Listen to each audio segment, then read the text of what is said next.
हुकूमत की मंजूरी मिलते ही सोना माफिया के खिलाफ क्रैकडाउन के लिए हसास एजेंसीज और कानून नाफिज करने वाले इदारों ने टास्क फोर्स बना दी है, जिसका मकसद सोने के स्मगलर्स और माफियाज को पकड़कर उनके खिलाफ कानूनी कार्रवाई करना है। इस सिलसिले में सोना स्मगलर करने वाले माफिया और स्मगलर्स की लिस्टें तैयार कर ली गई हैं। गवर्नमेंट ने गोल्ड डीलर्स को नेट में लाने के लिए और सोने की खरीदो फरोख्त को कंप्यूटराइज करने के लिए भी हंगामी बुनियादों पर काम शुरू कर दिया है, जिसका फ़ायदा हर आम शहरी और मुल्क को होगा।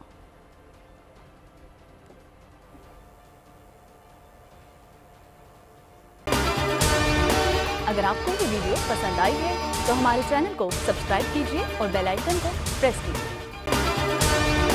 अगर आपको ये वीडियो पसंद आई है तो हमारे चैनल को सब्सक्राइब कीजिए और बेल आइकन को प्रेस कीजिए।